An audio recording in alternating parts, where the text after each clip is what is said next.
বৈষম্য ছাত্র আন্দোলনে যে এই সরকার পতনের যে লক্ষ্যে আমাদের ছাত্র জনতার যে কাজ করে গিয়েছে যে হাসিনা যে পতন ঘটেছে এই লক্ষ্যে রাস্তাঘাট যানজটের জন্য যে আমার ছোটো ভাই স্কুলে ছোটো ভাইয়েরা যেসব রাস্তার যানজট নিরসন করতেছে বা করছে আমি গাইবান্ধার জন্য ছাত্রদলের পক্ষ থেকে আমি তাদের কাছে খাবার বিতরণ করি।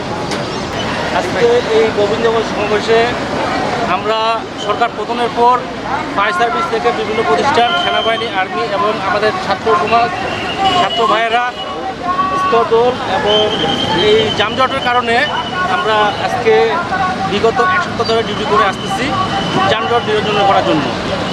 আর আমার স্তর টিম সর্বক্ষণই ওরা ডিউটি করতেছে এবং যুব সমাজ থেকে আমরা সবাই মাঠে নেমে এসেছি রাস্তা নিয়ন্ত্রণ এবং যানজট নিয়ন্ত্রণের কাজে আমরা সবাই সহযোগিতা করতেছি।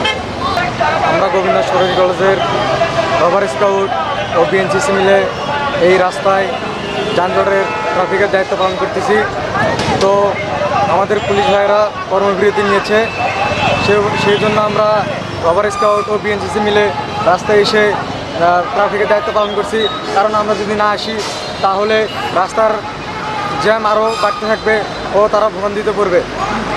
তো আমরা যতদিন পর্যন্ত পুলিশ রাস্তায় না নামে ততদিন পর্যন্ত আমরা এই রাস্তায় ট্রাফিকের দায়িত্ব পালন করতে চাই। আমরা এখানে গোবিন্দগঞ্জ চার মাথায় গোবিন্দগঞ্জ মুক্ত স্কাউট এবং রোভার স্কাউট সহ আরও বিভিন্ন স্কুলের ছাত্রছাত্রীরা আমরা উদ্যোগ নিয়েছি সরকার পতনের পর দেশকে যেন আমরা ডিজিটাল বাংলাদেশ গড়ার লক্ষ্যে এবং জনগণের পাশে এবং সাহায্য করতে পারি। যেহেতু ট্রাফিক এবং পুলিশরা কাজ থেকে অব্যাহত গ্রহণ করেছে সেই জন্য আমরা স্কাউট এবং মুক্ত স্কাউটরা অংশগ্রহণ করে জনগণের পাশে দাঁড়িয়েছি যেন রাস্তাটা সবসময় ক্লিয়ার থাকে এবং আমরা সুন্দরভাবে মানুষ যেন সুন্দরভাবে যাতায়াত করতে পারে, সেই জন্য আমরা কাজ করে যাচ্ছি। এই দিন আজকে না আমাদের পঞ্চম দিন চলছে।